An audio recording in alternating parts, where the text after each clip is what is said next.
प्रिय बच्चों, स्वागत है आपका हमारे YouTube चैनल पर। और आज हम लेकर आए हैं कक्षा 3 विषय पर्यावरण पाठ 4 स्वच्छता की आदत। तो पाठ स्टार्ट करते हैं। रोज नहाना लगता अच्छा, रोज नहाना लगता अच्छा, सदा रहेगा स्वच्छ वो बच्चा। खुले में शौच कभी न जाओ, हैजा उल्टी दस्त भगाओ। रानी बिटिया सीखे ये बात, रानी बिटिया सीखे ये बातें, नाखून दांत से कभी न काटें। ढका हुआ खाना तुम खाओ, ढका हुआ खाना तुम खाओ, बीमारी को दूर भगाओ। गुरमीत प्रतिदिन सुबह समय पर उठता है। सबसे पहले वह शौच करने जाता है। शौच के बाद वह साबुन से अच्छी तरह से हाथ धोता है। उसके बाद वह अपने दांतों को साफ करने के लिए मंजन करता है। सोचिए और बताइए। प्रश्न नंबर 1, आप सुबह उठते ही क्या करते हैं? तो इसका उत्तर लिखेंगे, मैं सुबह उठते ही शौच करने जाता हूँ, शौच के बाद अच्छी तरह से हाथ धोता हूँ। प्रश्न नंबर 2, आप शौच करने कहाँ जाते हैं? तो इसका उत्तर लिखेंगे, हम शौच करने शौचालय में जाते हैं। प्रश्न नंबर 3, शौच करने के बाद साबुन से हाथ धोना क्यों जरूरी है? तो इसका उत्तर लिखेंगे, शौच करने के बाद हाथों में कीटाणु लग जाते हैं, इसलिए शौच करने के बाद साबुन से अच्छी तरह हाथ धोने से कीटाणु नष्ट हो जाते हैं। प्रश्न नंबर 4, आप दांत किससे साफ करते हैं? तो इसका उत्तर लिखेंगे, हम नीम के दातुन या मंजन या टूथब्रश से दांत साफ करते हैं।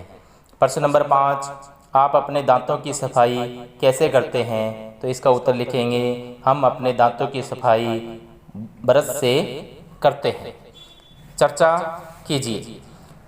दांतों की सफाई क्यों आवश्यक है? तो इसका उत्तर लिखेंगे, दांतों की नियमित सफाई से दांतों में कीड़े नहीं लगते, जिससे दांत लंबे समय तक सही बने रहते हैं। तो पाठ आगे। सुबह उठते ही शौच जाना चाहिए, जिससे हमारे शरीर की गंदगी बाहर निकल जाती है। उसके पश्चात साबुन से हाथ धोने से हाथ पर लगी गंदगी दूर हो जाती है।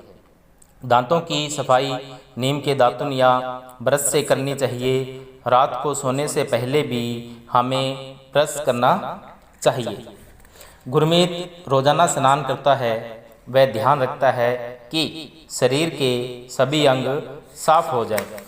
वह बगल, गर्दन, कान के पीछे, जांघों आदि को साफ करता है। वह स्नान के बाद शरीर को तौलिए या गमछे से पोंछता है। फिर विद्यालय गणवेश पहनकर तेल लगाकर बालों में कंघी करता है और तैयार होकर विद्यालय जाता है। उसके साफ सुथरे रहने के कारण वह लगातार 2 वर्ष से विद्यालय में स्वच्छता पुरस्कार जीत रहा है।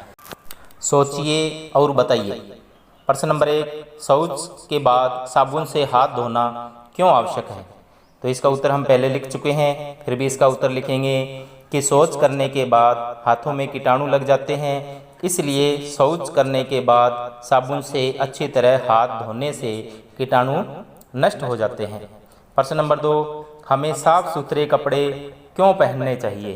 तो इसका उत्तर लिखेंगे, हमें साफ सुथरे कपड़े स्वस्थ रहने के लिए पहनने चाहिए।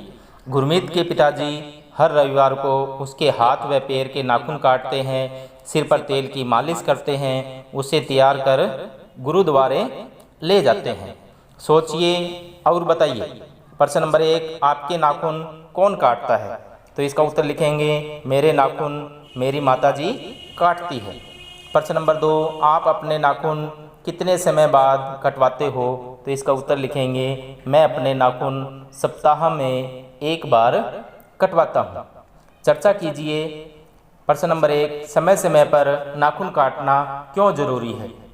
तो इसका उत्तर लिखेंगे, बड़े नाखूनों में गंदगी फंस जाती है, जो खाना खाते समय हमारे शरीर में जा सकती है। इसे रोकने के लिए हमें समय समय पर नाखून काटना जरूरी है। प्रश्न नंबर 2, नाखून नहीं काटने पर हमारे शरीर पर क्या प्रभाव पड़ेगा? तो इसका उत्तर लिखेंगे, नाखून नहीं काटने पर नाखूनों में फंसी गंदगी खाने के साथ शरीर में जाएगी, जिससे हमारे स्वास्थ्य पर बुरा प्रभाव पड़ेगा। पाठ आगे, नहाने से हमारे शरीर की सफाई हो जाती है। हमें सप्ताह में एक बार नाखून अवश्य काटने चाहिए, जिससे नाखूनों में फंसी गंदगी खाने के साथ शरीर में न जाए। घर की सफाई, स्वस्थ रहने के लिए शरीर की सफाई के साथ साथ आसपास का परिवेश भी स्वच्छ होना चाहिए। हम अधिकतर समय अपने घर व विद्यालय में रहते हैं, अतः हमें अपना घर, पड़ोस व विद्यालय को साफ रखने चाहिए। घर की सफाई के साथ साथ हमें सार्वजनिक स्थानों जैसे विद्यालय, अस्पताल, बस स्टैंड, रेलवे स्टेशन आदि जगहों पर भी सफाई रखनी चाहिए। वह कचरे को सदैव कूड़ेदान में ही डालना चाहिए। तो आज हम पाठ यहीं पूर्ण करते हैं और जो पाठ का शेष भाग है वो अगली वीडियो में लेकर आएंगे। तब तक के लिए सभी को धन्यवाद।